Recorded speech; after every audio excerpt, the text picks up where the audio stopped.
Good morning, ladies and gentlemen. Thanks for the opportunity to be here. I would stand on the existing protocol that has been established by Karin and team. My remarks are going to be about how we can harness African opportunities going forward.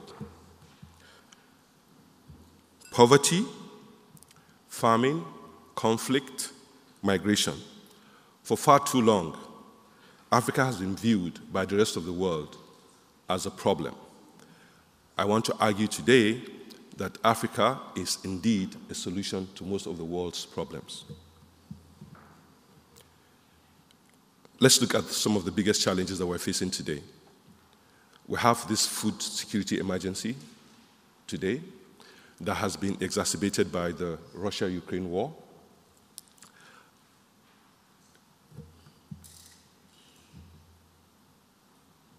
And we know that Africa has 60% of the world's arable land today, but only 3% of that is utilized. If you look at the yield of a hectare of grains produced from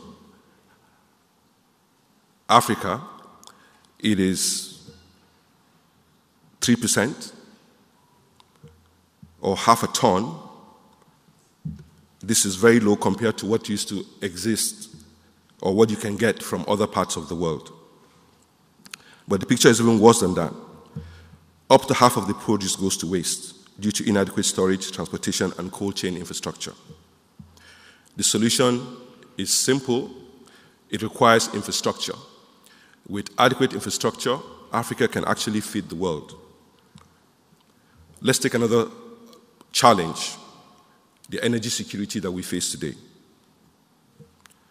With vast untapped natural gas reserve, Africa is instrumental to plug in the global supply chain for gas, particularly for Europe. Algeria and Nigeria account for a fifth of EU's natural gas imports last year. But what about the other African countries with significant gas reserves, such as Senegal, Mauritania, Egypt, Mozambique, Angola? We think that with the right investment, natural gas supply can be harnessed from Africa.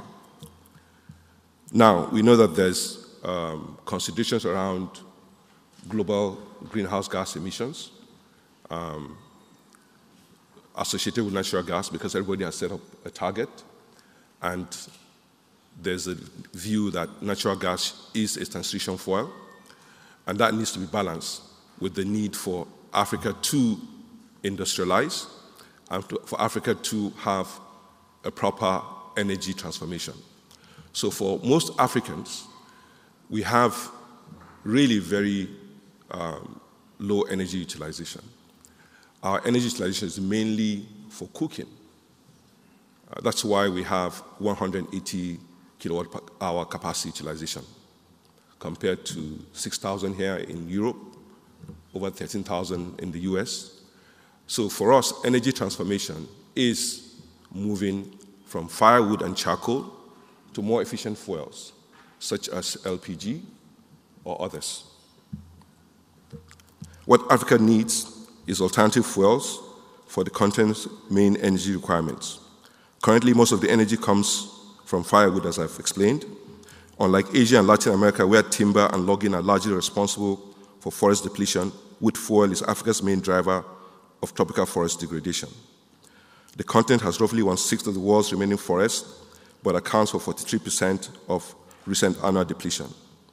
One initiative in this area is the 1 billion fund to protect Congo Basin, created by the UK, European Union, and other donor regions. Much more needs to be done. Now, let's consider the biggest global long-term problem facing the planet.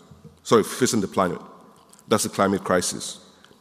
Even though African nations contribute the least to greenhouse gas emissions, we are the most impacted by the effects of climate change. Yet, I passionately believe that Africa is instrumental to change in this area, especially in 3 areas.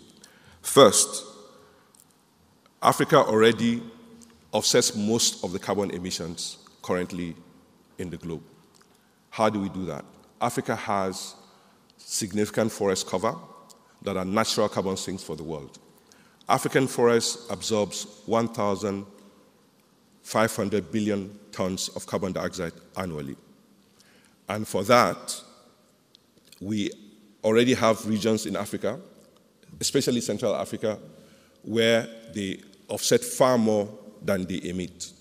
So this forest, keeping the trees in the ground, is an important part of climate change. Keeping the trees in the ground would provide the natural carbon sinks and would provide alternatives for cooking. Second, the most significant contribution the world can make to global net zero is by massively reducing shipping.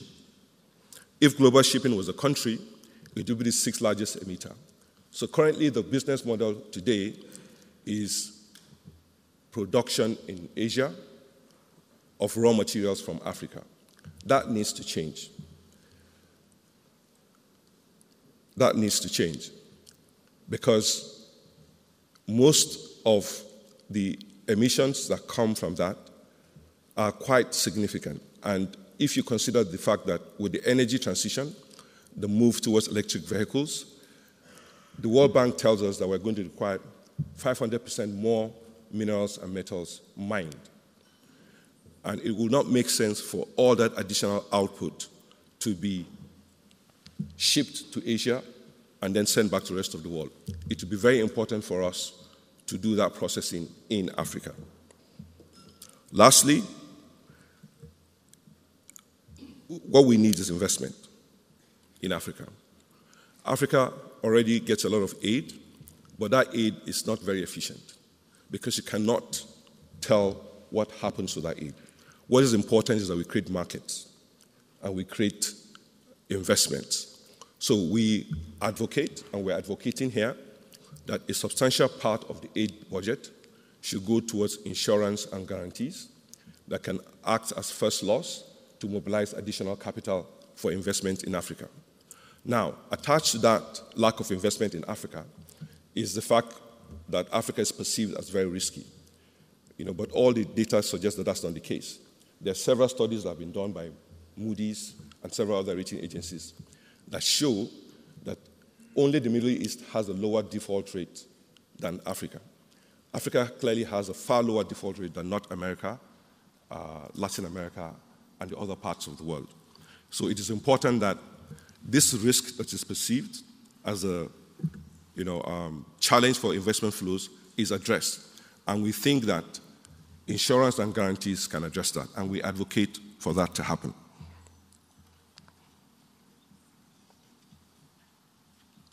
Now, Africa captures a small fraction of the 100 trillion global institutional capital, and even for impact investments, for a region that has the most urgent development needs, we're attracting just 14% of the $500 billion pot that's supposed to go for impact investment. Now, I know that most people are thinking that this is not the time to invest in Africa with all the global headwinds and all the challenges from the Russia-Ukraine war, the threats of recession and all of that. But, there will always be challenges. We think that now is the time to make the investment because this investment is what would create a growth engine for the rest of the world. The world right now needs growth, and investments in Africa will generate growth for the world. And I'll give you an example. So if you take a country like Benin Republic, they export currently about 500,000 tons of raw cotton, and for that, they get about $2 billion. If we transform that cotton to traceable T-shirts with evidence of sustainable production, we can move that to $38 billion. Just from moving from export of raw cotton to garmenting. That is significant opportunity. if we also look at the electric vehicle market today, where China clearly has established its dominance in that space, and Europe and America are trying to catch up in that space. A key part of what they are doing is they are focusing on the electric vehicles and the batteries. But nobody's looking at the value chain from the nickel, cobalt, lithium, graphite, up to the batteries. This is all in Africa. And it is very important that the production and conversion happens in Africa. We have done studies that indicate that this is possible, and it's possible to be done at scale. These are investment opportunities that I hope people here will consider and look at in Africa. Now, there's several evidence to suggest that investing in Africa is profitable. We have several investments that have demonstrated that. We have worked with partners to build companies. So, for example, Arise Integrated Industrial Platform is a company that we have built. They are doing significant work. We have done transformation of timber in Gabon. We're doing transformation of cotton, cashew in other parts of the country. So we think that investments like this is what is required. And with that, there will be several opportunities. So to sum up, what can Africa do for the UK? We offer real and achievable solutions to the world's pressing problems. We offer unmatched opportunities for positive impact on society and sustainability. We offer competitive returns through blended finance opportunities. And what can the UK do for Africa? Help us mobilize long-term institutional capital for sustainable growth and development. Our investment provision is a menu of opportunities to match every category of risk. We are focused on de-risking, developing, and distributing investment opportunities.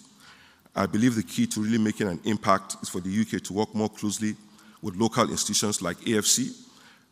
We understand the landscape. We're invested in Africa for the long term. Come and talk to us to understand what we can achieve at scale. Clearly, this is not an easy journey. There are challenges, but we have the people on ground, we have the experience, and we're able to provide the solutions as we have done severally in the past.